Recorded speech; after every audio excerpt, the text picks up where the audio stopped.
morning sa ating lahat mga kaibigan.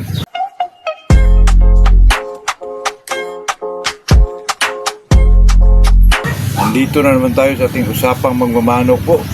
Ay kagabi mga kaibigan ay medyo nalungkot tayo mga kaibigan kasi strike yung isang channel natin po. Buti na lang mga kaibigan ay bumalik po kasi nag-delete tayo ng ilang videos doon, mga siguro 17 videos mga kaibigan. Sayang din yun, kaya ibalik natin yung isa mga kaibigan, pabalik natin pa isa-isa po para naman masilayan yung mga video natin, yung mga nakaraan, kasi ang dami pong mga medyo na late mga kaibigan sa pagpanood ng ating mga magtanong na naman sa atin mga kaibigan, hindi naman nila i-scan yung mga luma natin mga videos, kaya unti-unti natin ibalik yun mga kaibigan. Ibalik natin yung topic natin para naman masilayan nila ulit po. Ito pag-usapan natin ngayon mga kaibigan, na ito pong sa araw ng conditioning, nawala ng gana po, di maubos yung kinakain ng isang manok mga kaibigan. Napaka-importante po ito kasi ito ay conditioning na po mga kaibigan, lalo na pag mawala ng gana yung yung kinokondisyon natin mga kaibigan, 4 days na lang. Nako, nakakasayang mga kaibigan pag po.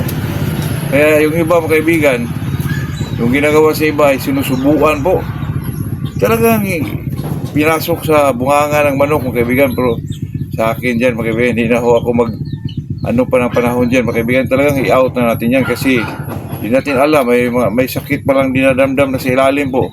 Hindi na muna lumalabas kasi matibay din, kasi kinukondisyon mo binibigyan mo ng mga vitamins, kaya hindi mo masyado nalata mga kaibigan. Pero pag katapos yan, pagbaba ng mga vitamins na tinitake niya, ay talagang lumalabas yung mga kaibigan. Ubo ba, sipon ba, lagnat ba, o kung ano man yung baka mas malala pa doon mga kaibigan. Kaya yung mga manok mga kaibigan na nakitaan natin sa during conditioning time nila mga kaibigan, na medyo nawala ng gana 5 days before the fight or 4 days before the fight, ang iba dyan mga kaibigan ay nanghinayang po sila kasi medyo mataas na yung panahon na ginuugol po.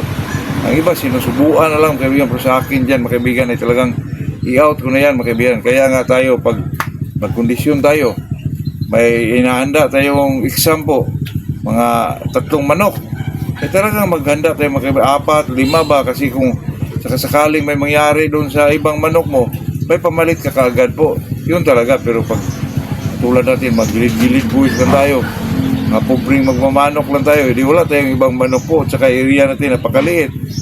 Kaya ang ginagawa dyan mga kaibigan talaga, kahit maliit man yung area natin, sikapin natin mga kaibigan. Pag maglaban tayo ng 3 manok o 4, talagang natin ang isa po, pasubrahan natin ang isa mga kaibigan.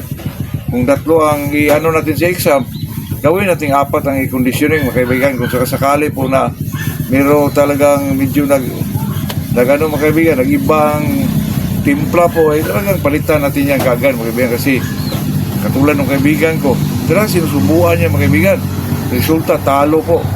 Kaya yun ang pinaka mga kaibigan, disadvantage mga kaibigan pag pinipilit mo talaga yung isang manok kahit hindi naman niya kaya. Nakitaan mo na ng nakitaan mo talaga ng mga kaibigan, ebidensya na medyo may dinaramdam yung isang manok kasi hindi niya maubos yung pagkain Ang pinaka mga kaibigan, makitaan mo isang manok ay talagang kondisyon po, yung madaling matunawan po.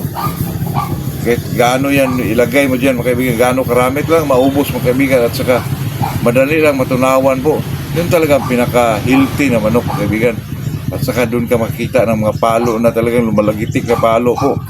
Pero pag nakitaan mong walang ganang kumain mga kaibigan, hindi niya maubos yung yung pinakain niya, nako, palitan mo na yan mga kaibigan. Lalo na pag 4 days, 3 days, medyo nakapaghinayang, pero talagang gawa natin na yan ng paraan mga kaibigan. Huwag yung gawa na subuan mo ng pagkain o ano man yung ginagawa mo, na lang yan mga kaibigan, palitan mo na lang yan. Kaya next time kung maggaya ka, sunod na mga maglaban ka ng exam, ay medyo mga kaibigan, pasubrahan mo ng isa po para medyo kung may mangyari doon sa conditioning mo, may pamalit ka kaagad po. Yun lang mga kaibigan.